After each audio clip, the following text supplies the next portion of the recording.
ಮಾಜಿ ಸಂಸದ ಪ್ರಜ್ವಲ್ ರೇವಣ್ಣ ಅತ್ಯಾಚಾರ ಪ್ರಕರಣ ಏನಿತ್ತು, ಆ ವ್ಯಕ್ತಿಯ ವಿರುದ್ಧದ ಅತ್ಯಾಚಾರ ಪ್ರಕರಣ, ಈ ಪ್ರಕರಣಕ್ಕೆ ಸಂಬಂಧಪಟ್ಟಂತೆ ಇವತ್ತು ಅಟ್ಲೀಸ್ಟ್ ಜಾಮೀನು ಸಿಗುತ್ತಾ ಅನ್ನೋ ಒಂದು ಪ್ರಶ್ನೆ ಇದೆ. ಆ ಸಾಧ್ಯತೆ ಇದೆಯಾ ಅನ್ನೋ ಒಂದು ಪ್ರಶ್ನೆ, ಕುತೂಹಲ ಇದೆ. ಕಳೆದ 1 ವರ್ಷದಿಂದ ಕೂಡ ಪ್ರಜ್ವಲ್ ರೇವಣ್ಣ ಯಾವಾಗ ಪೆನ್ ಡ್ರೈವ್ ಸ್ಫೋಟ ಆಯಿತು ಆಗ್ಲಿಂದ ಕೂಡ ಜೈಲಲ್ಲೇ ಇದ್ದಾರೆ.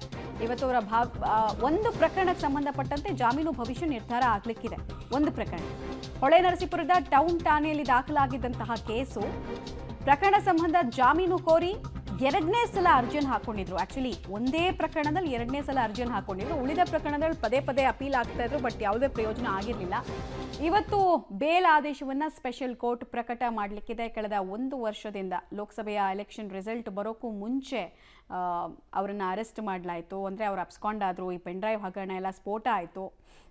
ಅದಾದ ಬಳಿಕದಿಂದ ಕೂಡ ಅವರು ಜೈಲಲ್ಲೇ ವಾಸ ಆಯಿತು. ಸುಪ್ರೀಂ ಕೋರ್ಟ್ಗೆ ಹೋದರೂ ಕೂಡ ಅಲ್ಲಿ ರಿಲೀಫ್ ಸಿಕ್ಕಿರಲಿಲ್ಲ. ಈಗ ಸ್ಪೆಷಲ್ ಕೋರ್ಟ್ ಈ ವಿಚಾರದಲ್ಲಿ ಹೆಂಗೆ ಇದನ್ನು ಕನ್ಸಿಡರ್ ಮಾಡುತ್ತೆ, ಯಾವ್ಯಾವ ರೀತಿ ಇಲ್ಲಿ ಆರ್ಗ್ಯುಮೆಂಟ್ ನಡೆದಿದೆ ಎಲ್ಲವೂ ಕೂಡ ಕುತೂಹಲಕ್ಕೆ ಕಾರಣ ಆಗ್ತಾ ಇದೆ. ಡೀಟೇಲ್ಸ್ ಕೊಡ್ತಾರೆ Murali. If I am not wrong, ಇದು 2ನೇ ಸಲ ಈ ಪ್ರಕರಣದಲ್ಲಿ ಅವರು ಬೇಲ್ ಅಪೀಲ್ ಹಾಕೊಳ್ತಾ ಇರೋದು ಅಂತ. ಸೊ ಆರ್ಗ್ಯುಮೆಂಟ್ ಹೇಗೆ ಸಾಗಿದೆ, ಎಷ್ಟೊತ್ತಿಗೆ ತೀರ್ಪು ಬರಬಹುದು ಅಂತ? ಮಮತಾ, ಪ್ರಮುಖವಾಗಿ ಈ ಮದರ್ ಕೇಸ್ ಏನಿತ್ತು ಅಂದ್ರೆ ಹೊಳೆನರಸೀಪುರದ ಏನು ಕೇಸ್ ಏನಿತ್ತು ಅದು ಮದರ್ ಕೇಸ್, ಪ್ರಜ್ವಲ್ ರೇವಣ್ಣ ಅವರ ಅತ್ಯಾಚಾರ ಪ್ರಕರಣದಲ್ಲಿ. ಆ ಹಿನ್ನೆಲೆಯಲ್ಲಿ ಅದರಲ್ಲಿ ಜಾಮೀನನ್ನ ಪಡ್ಕೊಂಡ್ರೆ ಇನ್ನುಳಿದಂಥ ಪ್ರಕರಣಗಳೇನಿತ್ತು ಇನ್ನುಳಿದಂಥ ಪ್ರಕರಣಗಳಲ್ಲಿ ರಿಲ್ಯಾಕ್ಸೇಷನ್ ಸಿಕ್ಕುತ್ತೆ ಅನ್ನೋದು ಪ್ರಜ್ವಲ್ ರೇವಣ್ಣ ನಿರೀಕ್ಷೆ. ಯಾಕೆಂದ್ರೆ ಸುಪ್ರೀಂ ಕೋರ್ಟ್ನ ಗೈಡ್ಲೈನ್ಸ್ ಏನಿದೆ, ಒಂದೇ ರೀತಿಯ ಪ್ರಕರಣಗಳಿದ್ರೆ ಆ ರೀತಿಯ ಪ್ರಕರಣಗಳಲ್ಲಿ ಮದರ್ ಕೇಸಿಗೆ ಜಾಮೀನನ್ನ ಕೊಟ್ಟರೆ ಇನ್ನುಳಿದಂಥ ಪ್ರಕರಣಗಳಲ್ಲಿ ರಿಲ್ಯಾಕ್ಸೇಷನ್ ಅನ್ನ ಕೊಡಬಹುದು ಅಂತೇಳಿ ಒಂದು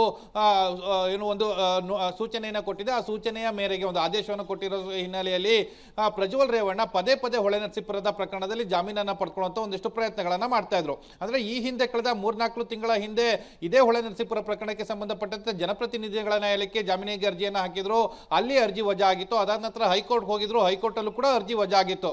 ಅದಾದ ಬಳಿಕ ಟ್ರಯಲ್ ಪ್ರಾರಂಭವಾಗಿ ಈಗಾಗಲೇ ಕೇರ್ನಗರದ ಸಂತ್ರಸ್ತೆಯ ಕೇಸ್ ಇತ್ತು. ಟ್ರಯಲ್ ಪ್ರಾರಂಭವಾಗಿ ಮಂಗಳವಾರ ಅಂದ್ರೆ 30ನೇ ತಾರೀಕು ಜಡ್ಜ್ಮೆಂಟ್ ಅನ್ನ ರಿಸರ್ವ್ ಅನ್ನ ಮಾಡಿದ್ದಾರೆ. ಆ ಸಂದರ್ಭದಲ್ಲಿ ಹೈಕೋರ್ಟ್ಗೆ ಹೋಗಿ ಒಂದು ಜಾಮೀನನ್ನ ಕೊಡಿ ಅಂತೇಳಿ ಅರ್ಜಿಯನ್ನ ಸಲ್ಲಿಕೆಯನ್ನ ಮಾಡಿದ್ರು. ಆ ಸಂದರ್ಭ ಹೈಕೋರ್ಟ್ ಮತ್ತೆ ಜನಪ್ರತಿನಿಧಿಗಳ ನ್ಯಾಯಾಲಯಕ್ಕೆ ಕಳಿಸಿತ್ತು. ಅಂದ್ರೆ 10 ದಿನದ ಒಳಗಾಗಿ ಅರ್ಜಿಯನ್ನ ಇತ್ಯರ್ಥ ಮಾಡಬೇಕು ಅಂತೇಳಿ ಜನಪ್ರತಿನಿಧಿ ಕೋರ್ಟ್ಗೆ ಒಂದು ಸೂಚನೆಯನ್ನ ಕೊಟ್ಟು ಮತ್ತೆ ಜನಪ್ರತಿನಿಧಿಗಳ ಕೋರ್ಟ್ಗೆ ಈ ಅರ್ಜಿಯನ್ನ ಹೊತ್ತಾಕಿತ್ತು. ಈಗಾಗಲೇ ವಾದ ಪ್ರತಿವಾದ ಎರಡೂ ಕೂಡ ನಡೆದಿದೆ. ಜೊತೆಗೆ ಇನ್ನೂ ಕೂಡ ಟ್ರಯಲ್ ಪ್ರಾರಂಭ ಆಗಿಲ್ಲ. ಅಂದ್ರೆ ಹೊಳೆನರಸೀಪುರ ಪ್ರಕರಣದಲ್ಲಿ ಟ್ರಯಲ್ ಪ್ರಾರಂಭವಾಗಿಲ್ಲ. ಅದಕ್ಕೋಸ್ಕರ SPP ಅವರು ಸಾಕಷ್ಟು ಆಕ್ಷೇಪವನ್ನು ಎತ್ತಿದ್ದಾರೆ. ಟ್ರಯಲ್ ಈಗಷ್ಟೇ ಪ್ರಾರಂಭ ಆಗ್ತಾ ಇದೆ.